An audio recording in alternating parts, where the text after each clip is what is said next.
My guest today is an Emmy Award-winning media entrepreneur, futurist, and four times best-selling author.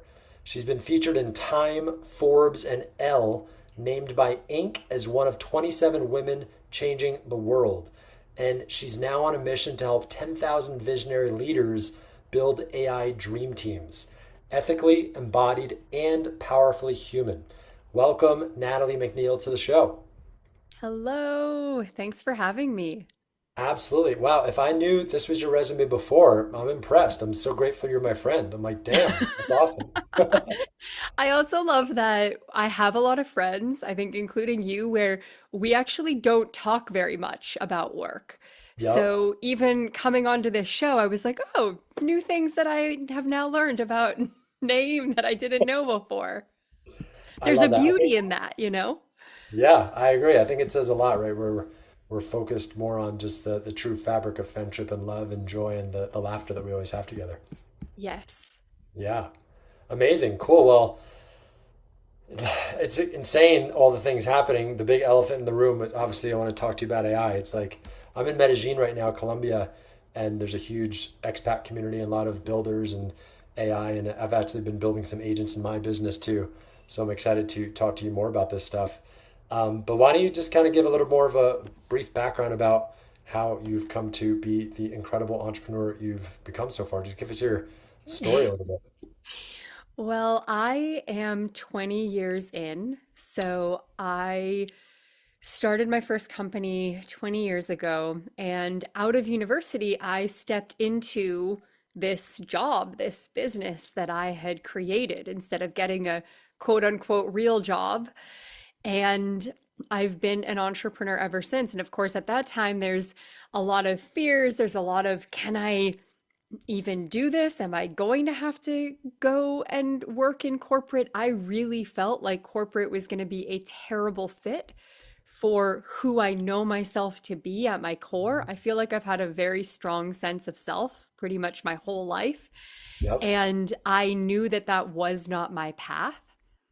So I ended up starting businesses and I started a blog very early on, like in the early days of blogging. That kind of became a media company in and of itself. While I was also building a production company, we were doing some of the world's earliest work in 360-degree video and interactive films, which was really cool.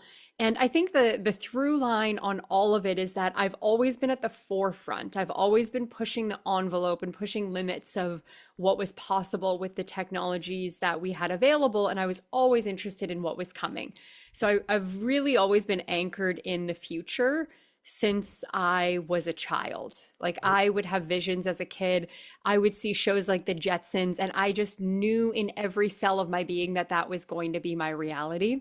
So that's kind of the context for how did I now end up working in AI.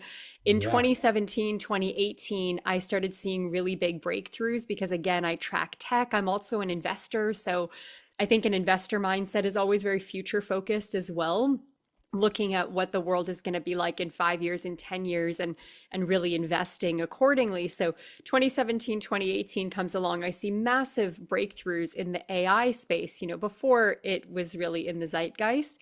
And I started to see that we were probably close to having that moment where AI would be reaching the masses. And most emerging technology doesn't enter the masses, enter the zeitgeist until it has a really user-friendly interface that makes it more accessible to people. And I didn't know exactly when that moment was going to come, if it was going to be like another couple years, 5 years, but I knew that we were on the brink of it. And so I started making investments in AI. And then 2022 is when I started diving into Jasper. Jasper is before ChatGPT, and then ChatGPT, there was that big collective moment where I knew that that was the one and just dove in and started trying to push it to its limits in terms of how I could work with it in my business, and then started to work with others on that as well, and teach and just start having those conversations about what the moment means for humanity as well. So that's like 20 years condensed into a few minutes. That was impressive. That was really well said. Wow. So you went straight into entrepreneurship after university? I did. So I already had a business that I was building. I built a few businesses, like smaller businesses, when I was a teenager. Yeah. And when I was in university, that's when I started my media company.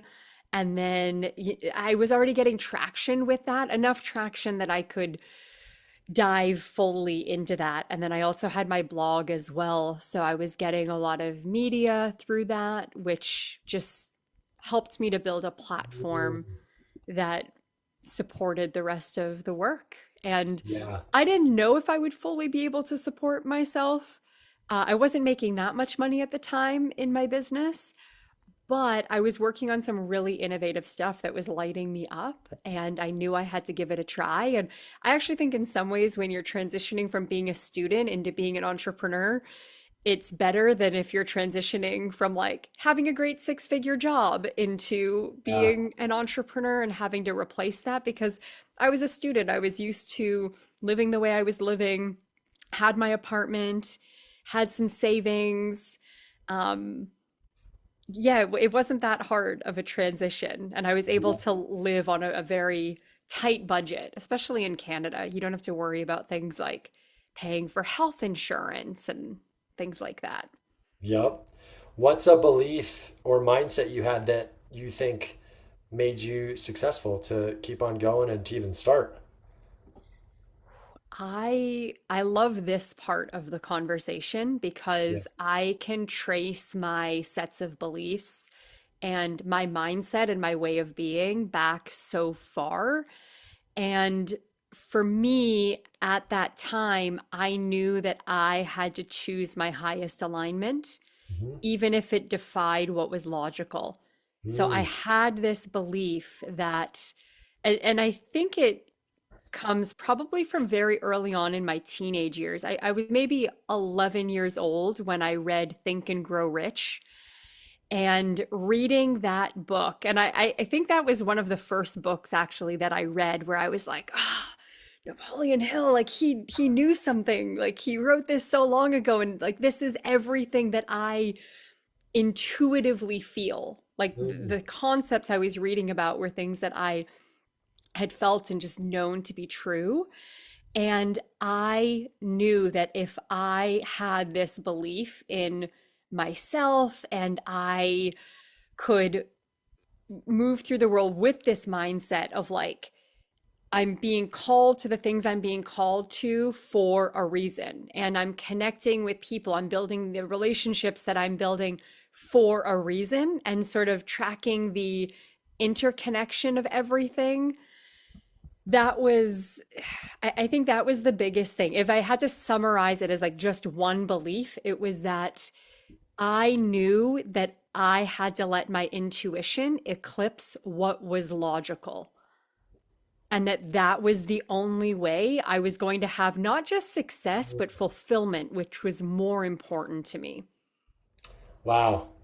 That I love that. You said two really cool things at the end, right? You had to let your intuition eclipse what was logical, and you value fulfillment more than the success. That's really cool.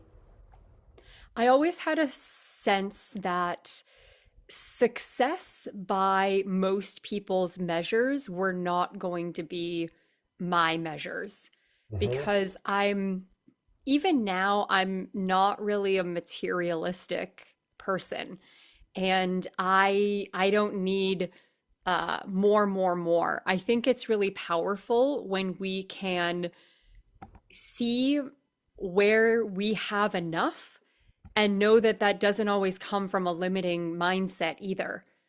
So I feel like in my life, in terms of the resources that I have and the home that I have, I'm so content, and I feel like it is enough.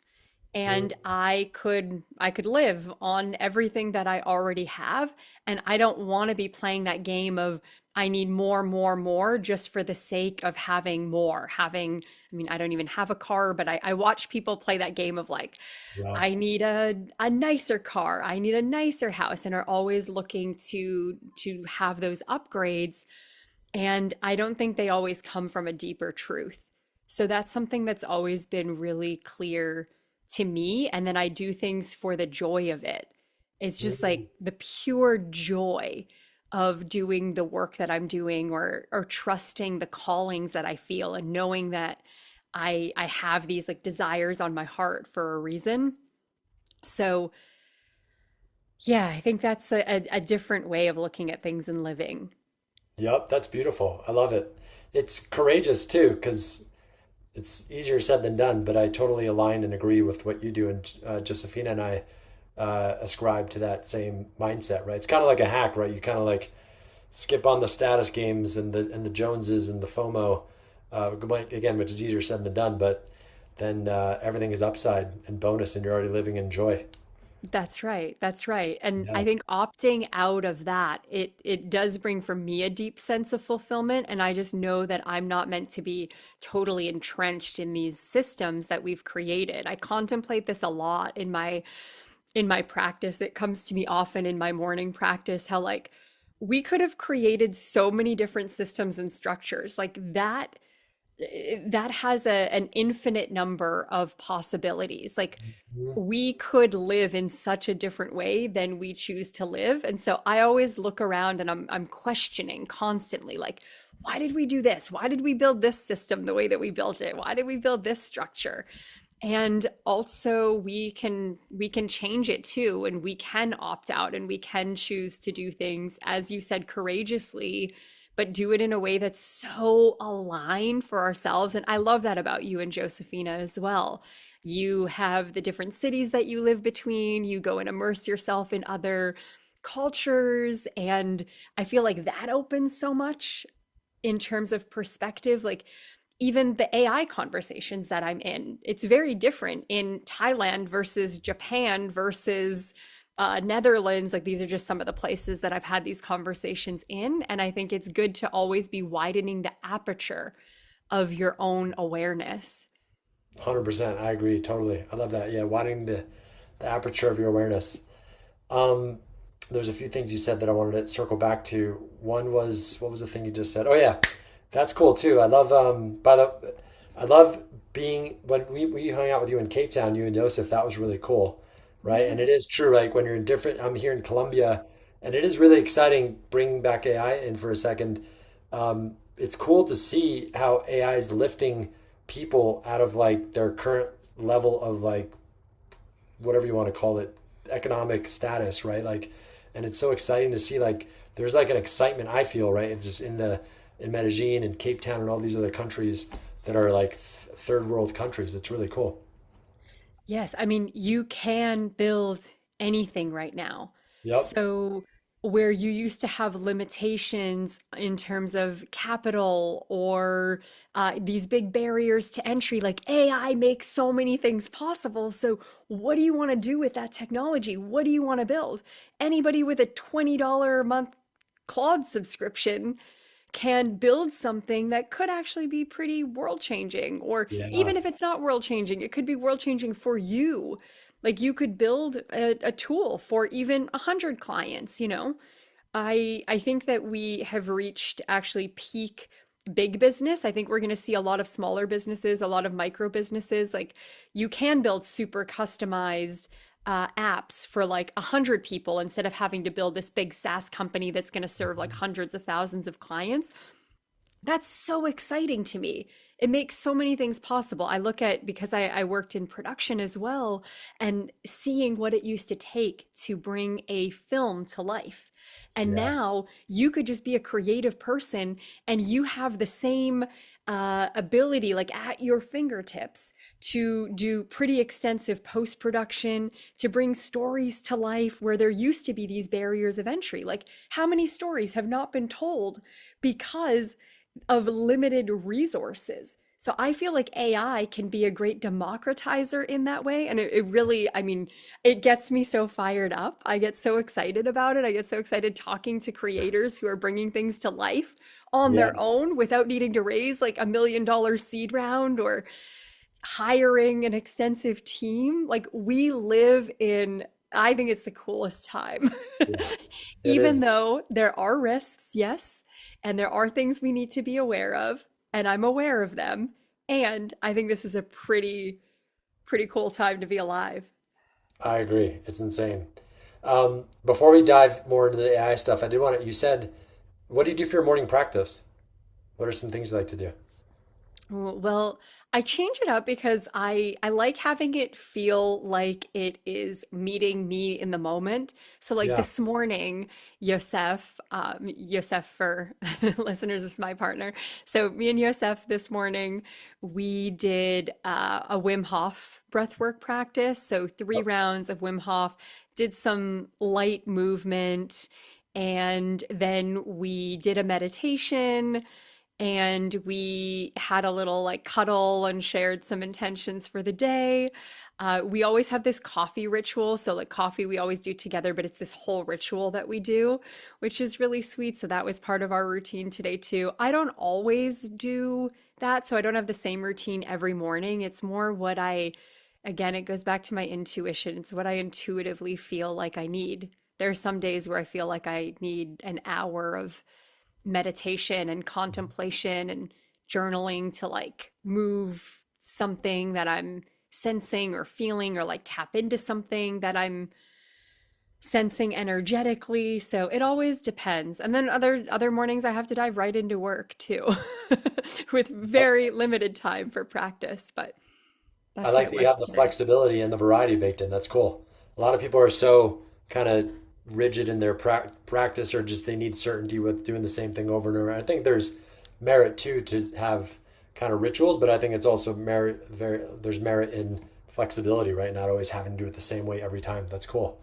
Yeah. And I think It, that's kind of the feminine principle as well. Like, I've yeah, learned for myself that when I have that, the feminine that is woven into the way that I'm living and woven into my work, I always feel more balanced within myself, and there's a yeah, deeper sense of fulfillment there. So sometimes I've in the past gotten too structured, and when I'm too structured and rigid, I feel like it's actually limiting in terms yeah, of how I'm seeing things or how I'm making decisions or problem solving.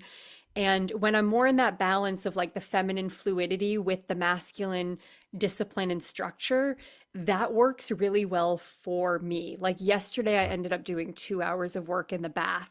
I have this like bathtub desk set up, and yeah, I'm like, why not? Sometimes I just need to change my environment. Sometimes yeah. being in the water, it just opens something for me that I don't get when I'm sitting at my desk, especially when I'm doing creative work, or right now I'm creating these plugins for Claude Cowork that I just needed to get away from my desk, and when I did, it changed everything. So, Mm, it's like giving yourself permission to just flow in a way that feels best for you.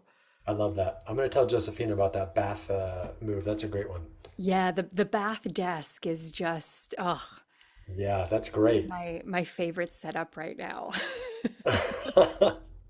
And And it then, feels so luxurious. And there is part of me that's like, can I be doing this? Like, yeah. is it okay if I'm doing this? I have that with like yoga. If I go to yoga in the middle of the day or go for my workout in the middle of the day, I'm like, it's 1 o'clock. Can I be away from work right now? Even though I've always had my own business and have had that flexibility, there's something that still feels uh, like I'm doing something not wrong, but like I'm sneaking off, you know? It's so true. Yeah. I have that same little thing that happens to me sometimes as well. It's interesting. Um, and then what about your book? I love, you loved Napoleon Hill's Think and Grow Rich. I love that book too. Are there any other books that influenced you, or that you, or even any that you're reading now that you like? I love systems that help us dive deeper into our individual paths as Yeah. well. So I love the Gene Keys, and Hmm. I've been a student of the Gene Keys for over 10 years. I think that kind of specificity of who you're here to be, what you're here to learn, what you're here to do, and to get, I don't subscribe 100% to every single thing that comes up in a system like the Gene Keys or human design or astrology, but sometimes it just gives you the language to describe things that you've been feeling anyway.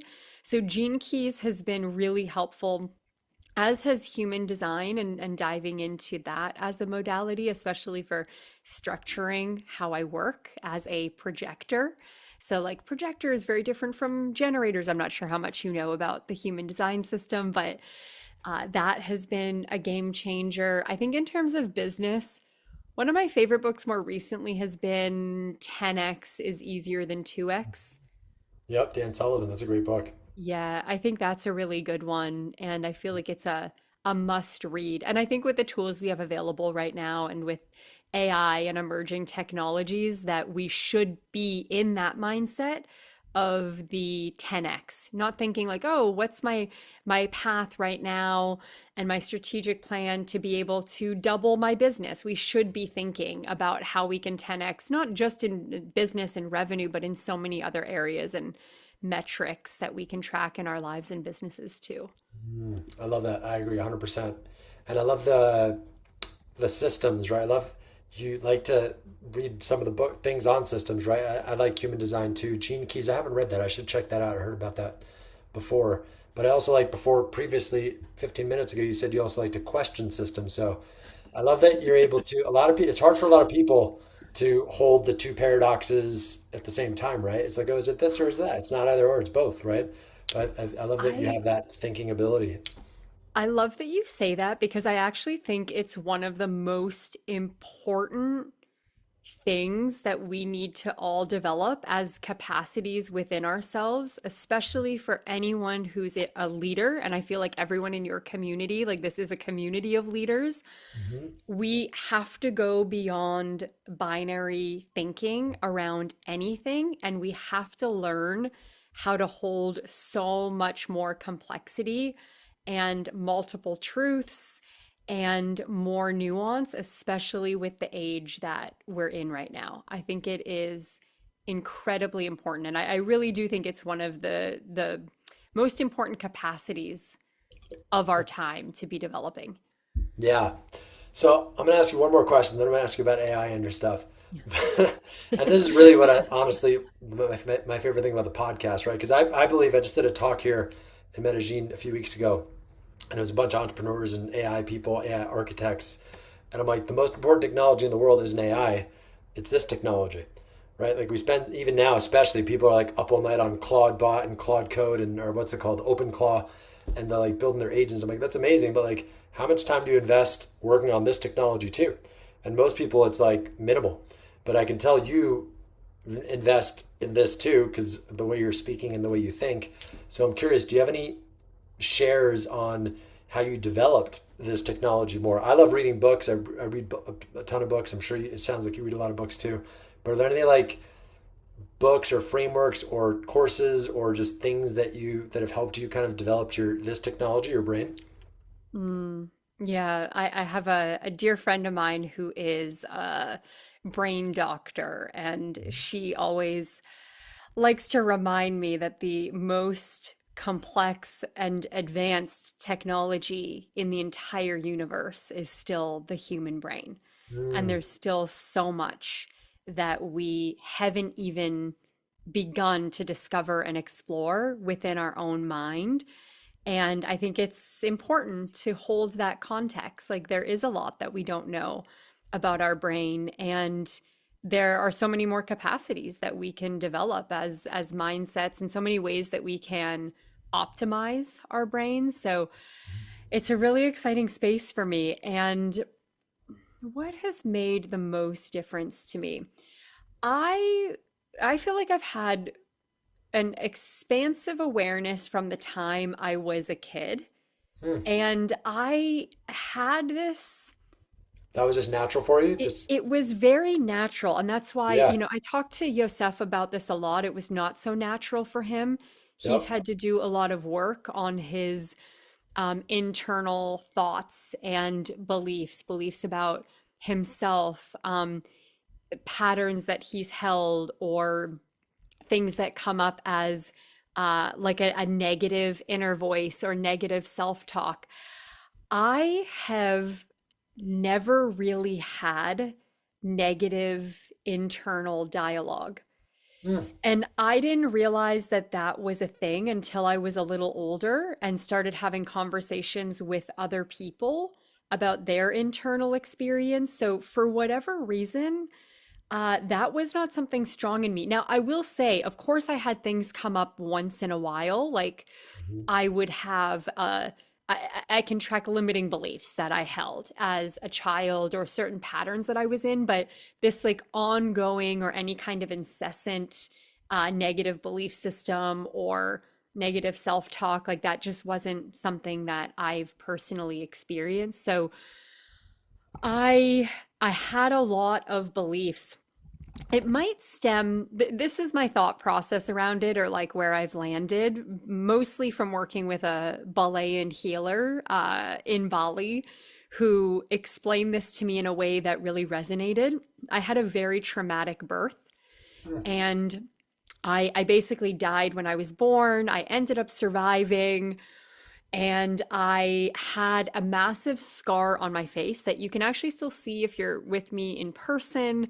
Um, I had a skull lesion. I had this really noticeable scar that was more of like a purple blue color for a lot of my childhood. It wasn't until I was older that it started fading, like well into my teenage years. And so I had this mark on my face that for me actually was a reminder that I must be here for a reason. Like that is how I internalized it, even though I would go through the world and people would stop me on the street and be like, what happened to your face? Or did you sleep funny? Like, is that a mark from your pillow? And would ask me questions about it. And, I could have internalized that as something that made me feel really different. And in some ways it did, but I would look at myself in the mirror and be like, wow, this is my reminder that I could have died, but I'm still here and Wow. I'm really powerful and I must have a purpose. Like that's the belief set that I developed around it.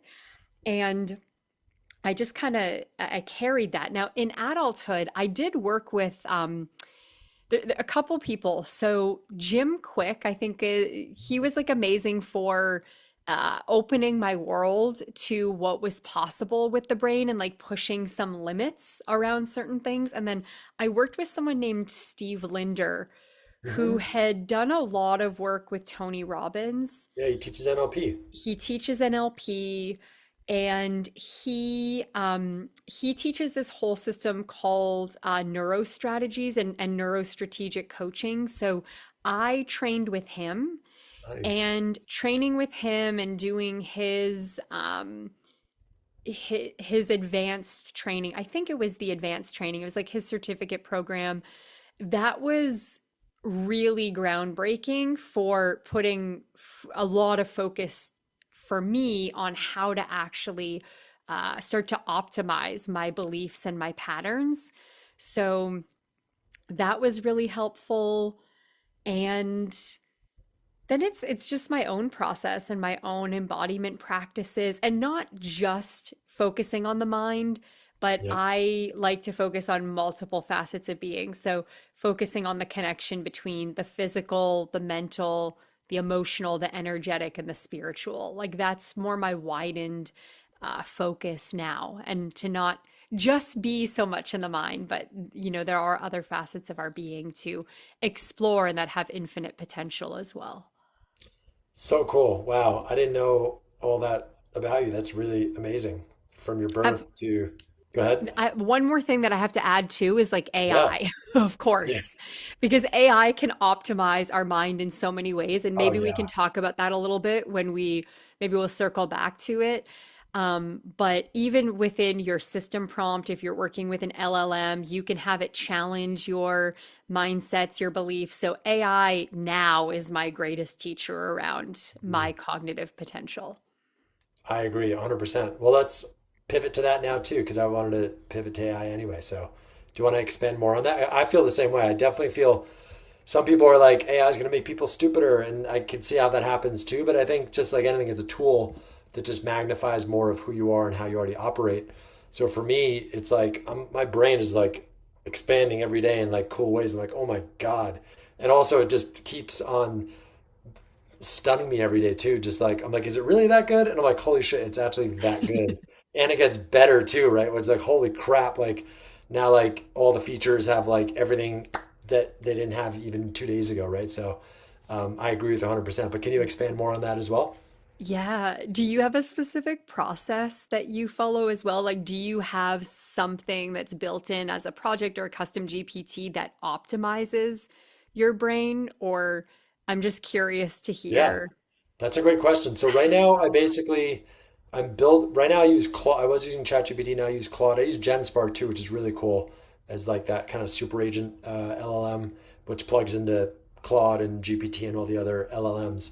But I kind of just use it as I have my own thinking process in my own head, again, like kind of your own technology. And then now I'm actually I used to use Google Docs and Google Sheets for that. Now I'm like using AI for that too, where I manage the different areas of my life, right? My physical body, my relationships, my business, my finances, and so on. And then I chunk down within that as well.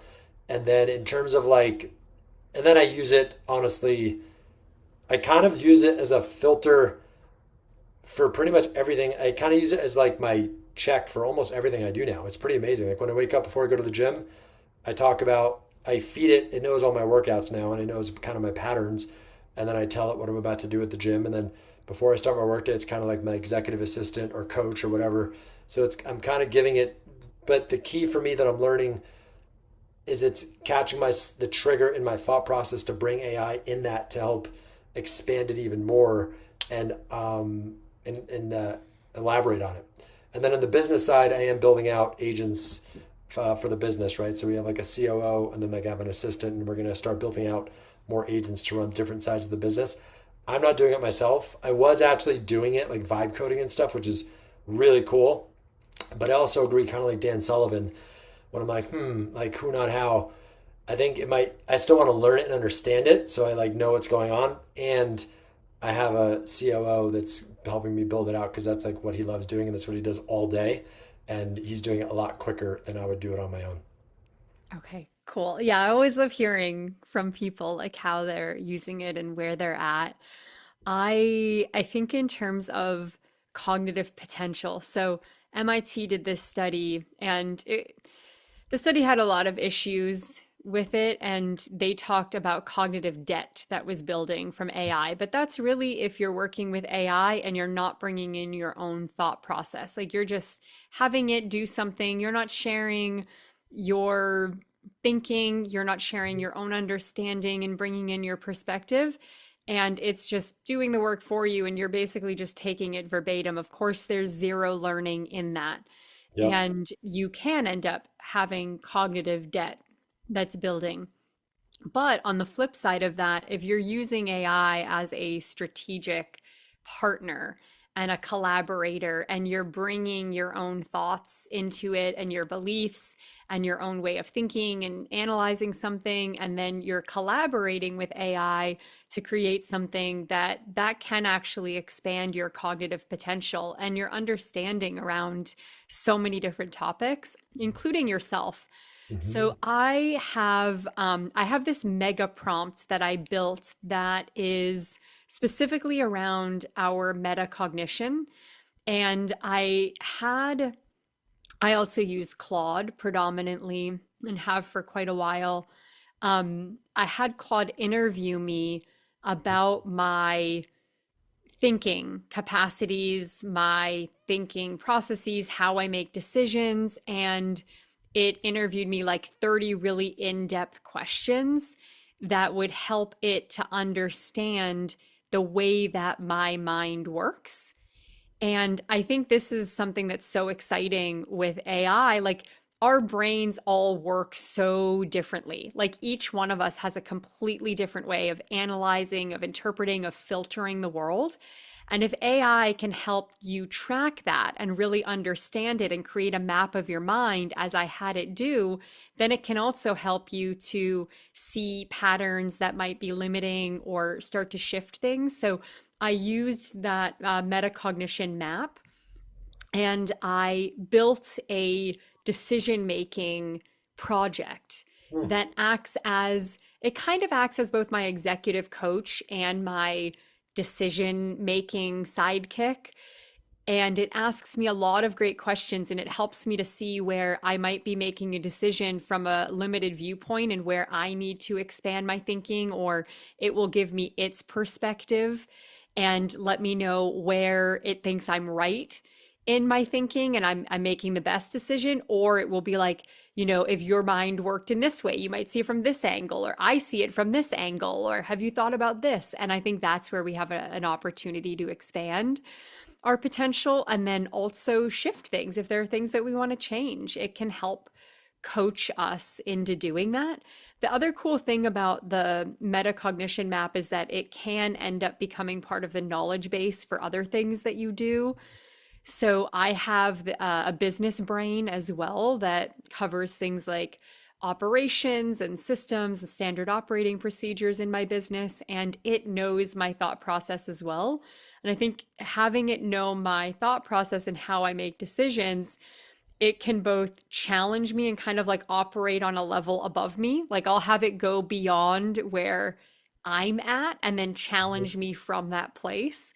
So I think there's a lot of cool things that you can do with that. And I've just learned so much about myself from having that set up and having that metacognition map. So anybody can do this as well. Like ask Claude to ask you 30 questions that will help it to create a map of your metacognition, because you want to understand your mind, your beliefs, your values, the way that you think, the way that you make decisions, and be able to work off of that to create changes in your life.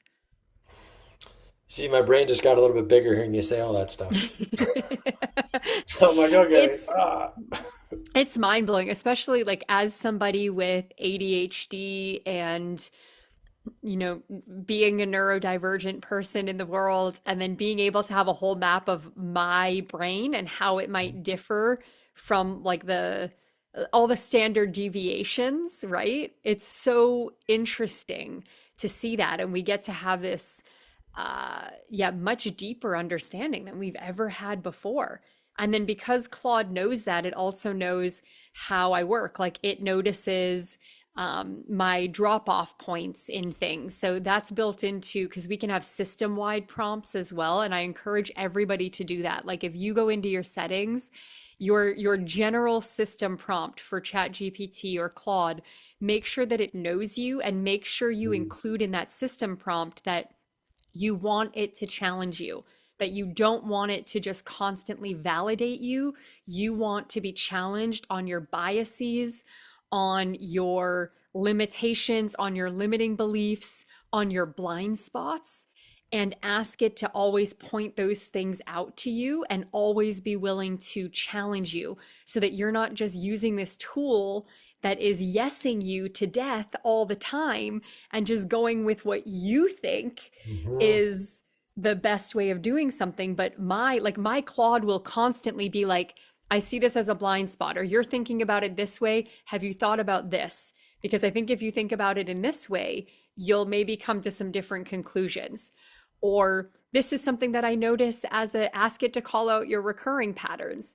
It'll be like, this is a pattern that you have, and this is something that I think is holding you back from your fullest potential. So let's work on it.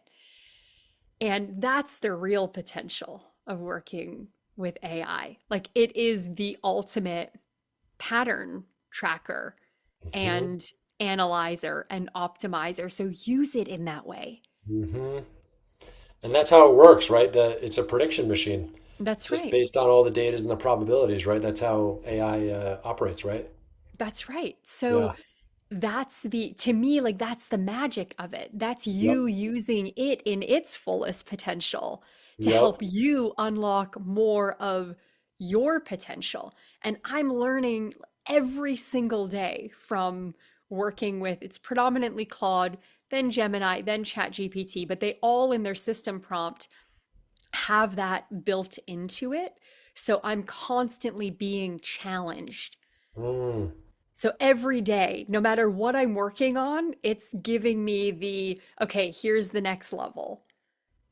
And I love that because I'm like in school. I'm giddy about it every day. Yosef was Yeah. laughing at me this morning because my breakfast was getting cold because I'm like, I'm just in this conversation right now. And he was laughing because I just get so excited about it, especially when I'm learning every day. It's the best education I've ever had. Far exceeds anything I learned in my degree or school. Isn't it insane? It's so exciting. Like, every day I'm like, for lack of a better example, it's like a video game, right? I'm just like plugged in and like, but more fulfilling than a video game too, right? It's not just like dopamine hits, right? Because you're learning and growing and using it to contribute and make the world a better place. Yes. Yeah. It's so exciting, especially right now because we've had massive leaps, like even in the last month with Claude, especially like Claude Code, Claude Cowork, making Claude Code more accessible to non-technical people. Like the way that I've been working with Claude Cowork is just so powerful, and being able to have it work on things through the night while I'm sleeping. There's so much satisfaction in that, like waking up to a bunch of things being done and just getting my morning brief of like, here's everything that was done. Like, check this. What do you think about this? And it feels like I'm just taking these quantum leaps every day. And I think the more that things are set up to be agentic, Claude Dispatch is also amazing. So Claude Dispatch means that you can control your Claude Cowork like on your computer terminal from your phone. So I can like send it a message and have it do something.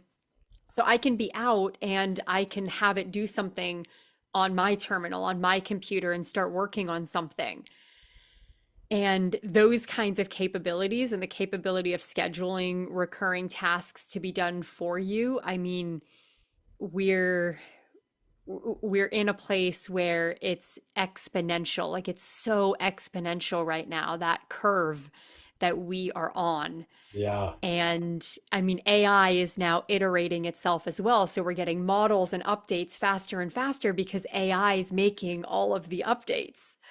And I feel like we're very close to things completely breaking in the world across so many different systems and ways that we do things. I think AI is going to break a lot, but we can look at that with fear, or we can look at that with a sense of excitement and dive into it as well. Yep. That just made me think about how you made the meaning and the framing of your injury as a child. Yes. Yeah, I think how we see anything, and then if we collectively are holding beliefs, right? I think, was it Yep. Malcolm Gladwell's work where he talks about it takes 100,000 people. I think this comes into integral theory a little bit too. It takes 100,000 people holding a new belief or pattern or way of seeing things before it reaches a tipping point where Mm. it like folds into the collective, where it starts to catch on. And I think AI can really help us to transform a lot of our own beliefs and habits that we have as humans. I do think that we need to be holding hope right now. Too many people are embodying fear. And if that's what we're embodying, we're going to create more of that. But if enough of us are embodying hope, then I do believe that we can actually create a more beautiful, equitable future and get back to being human beings, which I don't really think we've ever arguably had a chance to do. Like through most of human history, we've been in survival, or then we were in the Industrial Revolution. We were in work mode all the time. Like we've been surviving or we've been working. And what does it mean if we have AI and we have humanoids that are doing a lot of that work that humans used to do? Where does that leave us? And I think it's an opportunity to actually dive into the intelligence of the heart and the intelligence of the body and discover what it actually means to be here in this human body having this human experience. And I think that's really exciting.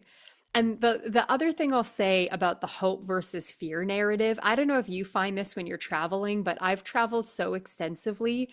KPMG actually recently released a study on this as well about AI sentiment around the world. And Americans have a much different sentiment than people do in other places. Mm. Like, for example, in China, there's a lot more AI enthusiasm. And in AI in the US, there's a lot more of that like doomsday narrative, which I find fascinating to see across cultures how the sentiment can be so, so different. Like I saw this, it was a Clawbot meetup that was happening in China, and they were documenting it and showing this interview. And there was this man, and he was an older man, retired, and he showed up and he was like, I want to learn Clawbot, like for the joy of learning it, because we're in this AI age. Like, how exciting. And I do think we need to be mindful of how perspectives can shift across cultures as well. I don't know if you've noticed that because you've recently spent a lot of time in South Africa and now you're in Colombia. I've noticed it as well. Yeah, and going back to what you said, right? There's like these kind of meta beliefs in geographical locations and societies as well. Yeah. Um, Yeah. Yeah, I think you, those are really interesting to track. yeah. The thing I wanted to circle back to real quick, and then I still want to talk about the things you're building. Um, but the you said the mega prompt. We could go, Yeah, we can go for 3 hour, 10 hours. The mega yeah. prompt, and then also the meta cognition map, right? Is what you said. Mm-hmm. So real quick, I know you said it briefly, but just real quick, what are like the two action steps people can do to do a mega prompt and the meta cognition map, and also the thing in Claude where you said, hey, tell it to do X, Y, Z in terms of like challenging you. And real quick Yeah. before you say that, I forgot the other thing. The I liked what it reminded me what you said how you question your systems. Also, same thing with this. You still got to question the AI, right? It's not you just believe everything rotely just because you're programming it. Like, so I think same thing, right? Where you can still hold these paradoxes that seem just opposite, right? Yin and yang or masculine, feminine, where it's like, yeah, like AI is amazing, and still question it always, right? Like use your own cognition as well. Yes. So the cognitive mapping. So I'll give you, for those listening, if you want to try something like this is kind of the starting off point. So mine is a somatic and cognitive mapping prompt that I've also built like fear rewiring into it, which is something that I did for Yeah. one of my clients. But I start off with you are an elite cognitive cartographer and integrative performance psychologist, specializing in metacognition, decision architecture, somatic intelligence, behavioral pattern recognition, subconscious processing, and identity level alignment. Your job is to map my unique cognitive and somatic operating system with precision and depth. And I have it interview me. So your first task is to conduct a structured but adaptive cognitive mapping interview. Mm. Ask me 30 questions, one question at a time. And you must map how I make decisions, my risk tolerance, how I handle uncertainty, my default conflict strategies, how I evaluate trade offs, my thinking style, systems thinking versus linear thinking within me, how I process complexity, how emotions show up in my body, where I feel stress, how I regulate, how I react under pressure, core self beliefs, internal narratives, my hidden drivers, what energizes me, how I respond to goals, repeating cycles in my life, et cetera, et cetera. So that goes like on and on. I just to give you the example of like how comprehensive it is. And so I have it do that interview, and then I have it shift into uh, the actual cartography part, the cognitive cartography, and I have it create a strategic alignment plan for me. And I've also added in this performance upgrade protocol as well. So giving me a 30-day map and experiments that I can take on to create identity level shifts and not just cognitively, but also somatically as well. And there's more to it than that, but that's like some of the meat of it. So I hope that's Yeah, helpful. that's more than enough. That's insanely Yeah. thorough. And I love that you lead with the somatic, which is great, right? Because again, so many people are so much in their head, but they Yes. forget the intelligence of the heart and the body. So that's awesome. Yeah, and then you can use that in a lot of different ways. Like now, this map I can put into the knowledge base of other projects I'm creating, or it's part of the core knowledge base for Claude Cowork. So I put it into my setup of Cowork as well, and that's where I'm automating a lot of systems right now. And I think prompting, a lot of people are getting lazy with prompting. I love doing voice dictation as well.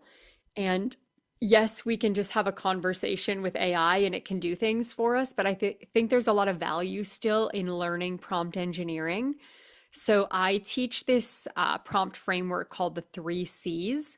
And the three C's are clarity, context, and cues. Clarity is that you have to be very specific about your goal and Mm. the role that AI is playing. So you see it in this prompt that I just shared with you, or part, this is only part of the prompt that I shared with you because this is a prompt that is 12 pages long, and I'm having it be an elite cognitive cartographer and master in somatic intelligence. And I have very specific goals about the things I want it to track. The context, the second C, is the bigger picture. Like AI needs the bigger picture, especially if you want it to do things for you in your business. The same way that if I was bringing an employee onto my team, a new employee, they would probably be in a 90-day training period. And during those 90 days, they're learning everything about my organization and what we're working on and our strategic plan. AI needs all of that too. But I still see so many entrepreneurs leaving out all that context when they want AI to be doing a lot for them. So you Mm. need to give it the much bigger picture and all the context for whatever task it's going to take on. And then the third C is cues, and cues are the documentation, the examples, the samples. So it needs, if you're having it work in your business or create content for you, it needs a lot of writing samples from you. And it needs your brand voice guide. I like to upload interviews that AI has done with me where I've done voice dictation as a response, and then I put all those transcripts into the knowledge base, especially for marketing and content projects, so that AI is getting my conversational language and learning me conversationally instead of just what I'm providing through writing. So, like, all of those become cues. So, clarity, context, and cues. And I have several prompts that end up being multiple pages long, especially when I want it to be able, when I want AI to be able to do something more in depth, or when I'm using agent mode and have multiple steps to the process that we're going to be working on. So I just want to drop that in there. I think it's important to learn prompt engineering. And even when you're doing voice dictation, you can still follow those. So when I'm talking to AI, which is what I do most often, I love Yeah. Whisper Flow as a tool. I feel like voice is the interface of the future. It's how we're going to interact with a lot of technology. And it's helpful to still understand because even with robots and humanoids, if you can learn how to speak that language and you get a sense of what it needs in order to do what you want to your standard, I think you're just going to get way better results overall. I agree 100%. That's an interesting point too. I notice I'm actually speaking more clearly and articulately because I'm speaking more to AI. And I definitely agree on the speaking. I started using Whisper like a month and a half ago. It's such a game changer. Just being able to, because again, if you just think about it, just your fingers are not as quick as your mouth in terms of like getting your thoughts out. So it's such a huge shift in the way, again, we're just communicating with the AI. Yes.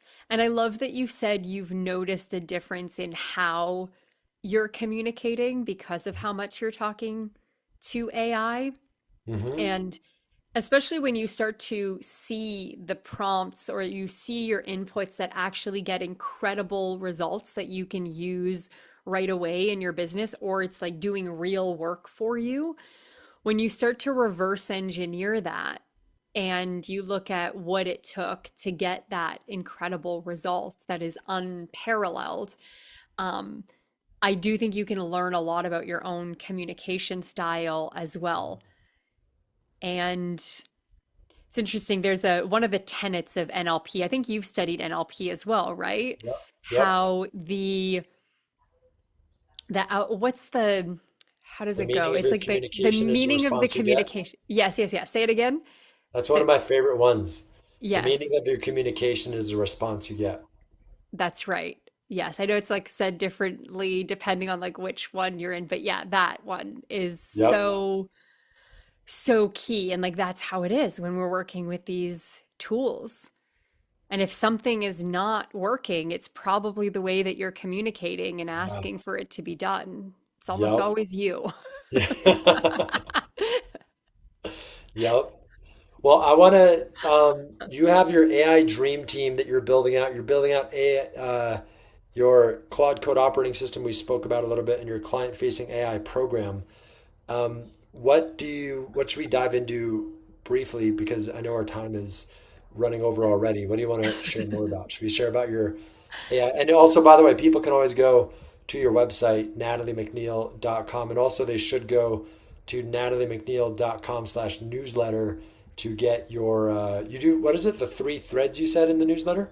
It's called the Future Thread, and I cover three threads. It could be research that's coming out, it could be new AI tools and workflows, my thoughts on some of the things that are happening and what I'm testing. I read for 4 hours a day. I run multiple AI experiments every week, and Yeah. I share all of that in the Future Thread newsletter. So that's a good place to be if you want more updates. And I would say, yeah, we can touch on AI Dream Team a little bit. So that's my Yeah. signature program for entrepreneurs who want to turn AI into an actual team and fill real roles in your business with AI. That's what we cover in AI Dream Team. And I'm a big fan of people building out, especially if you're working in Claude, building out skills, building out projects. And now with co-work, there are so many more capabilities as well. That's so cool. So people, you help business owners or anybody, but obviously business owners would love to be able to do this as well.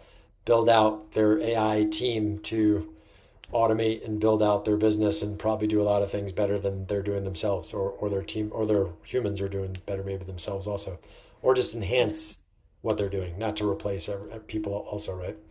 That's right. Yeah. So we cover prompt engineering. We go all the way to the basics. So start Yeah. with prompt engineering and then starting to work with AI to fill roles. So we have 6 core roles that we help you build in your business. We build a business brain with you, a project manager, a CEO, a content creator, a marketing strategist, but then you also get access to my AI Dream Team members that I've built.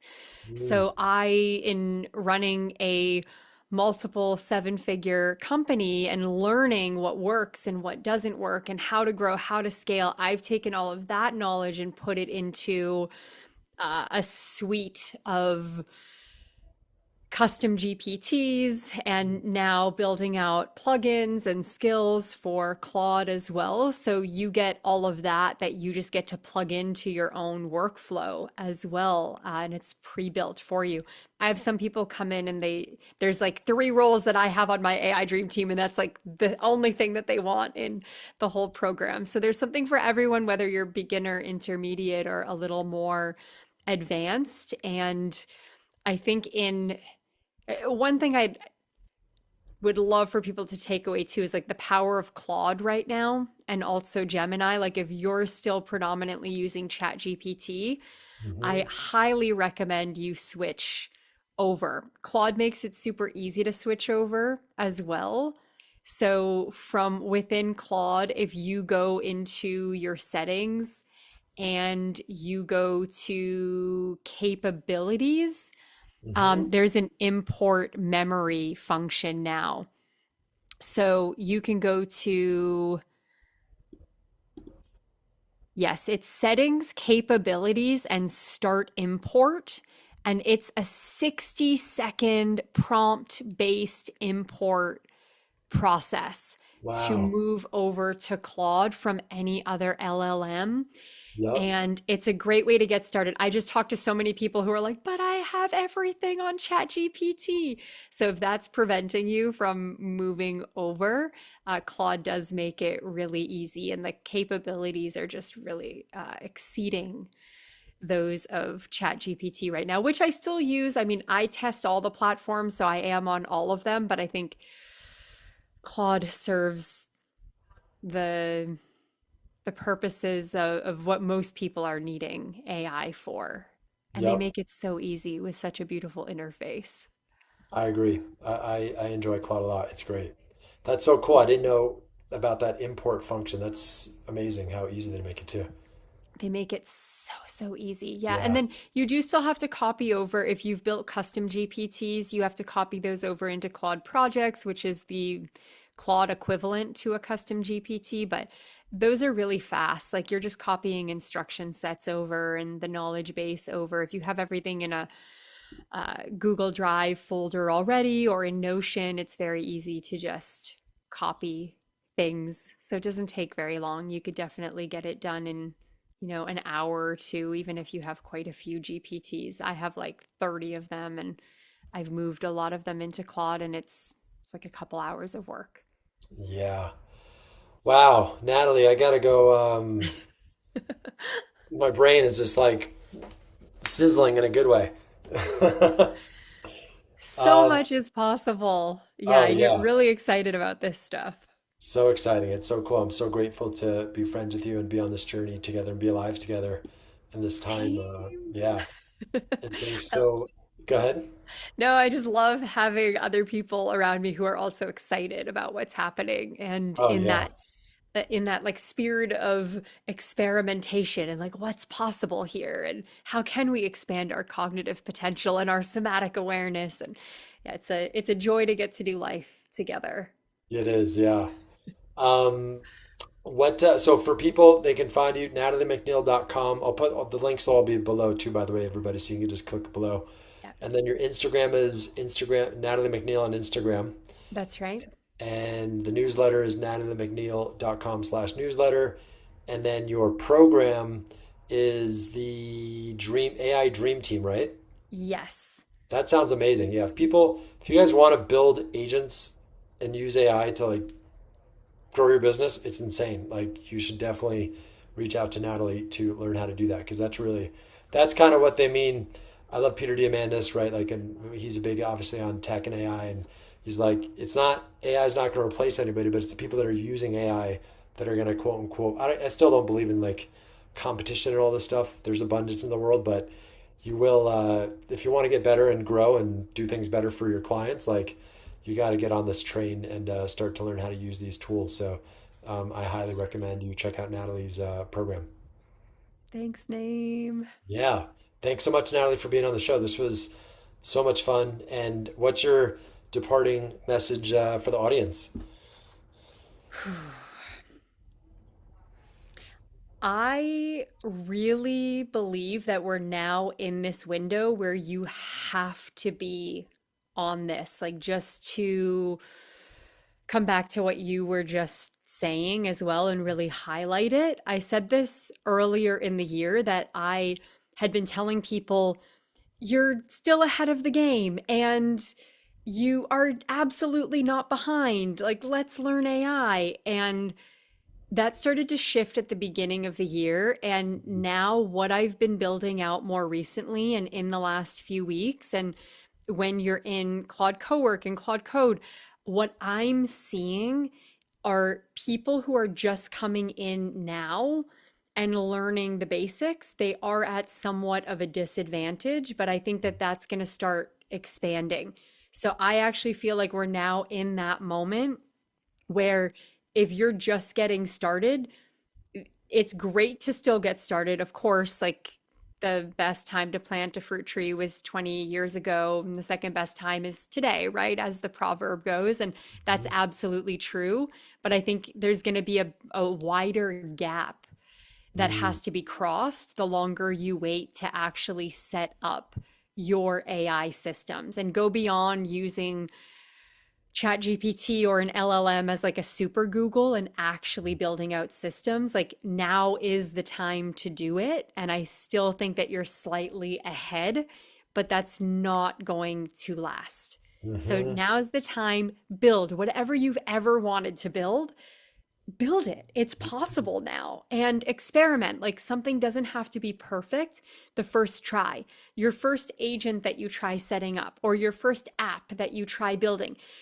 I think sometimes, especially entrepreneurs, they get into this mindset of like, if I'm going to build an app, it needs to be something that I'm going to be able to like scale and sell. And I'm like, build an app that can help you with your monthly finances or build an app that's going to help you optimize your weekly schedule. Like do something small to start. You don't have to dive in and build like a world changing app for your first try. Like just start playing and bring a spirit of playfulness to it as well. Because the truth Mm. is, we're all learning, even those of us who are like hours a day in here playing, experimenting, building. Things are moving so fast that like no one can really stay fully on top of it. And I think that there's an advantage in that as well. Beautiful. Well Like said, we're all Natalie. just playing. Yeah. And It's no true. one really knows what's coming next, you know? We don't know what's coming beyond super intelligence, which we could have very soon, like within a year. And then no one really knows. We can make predictions, but none of us really knows. So just have fun. Boom. Thank you so much, Natalie. Thanks for having me.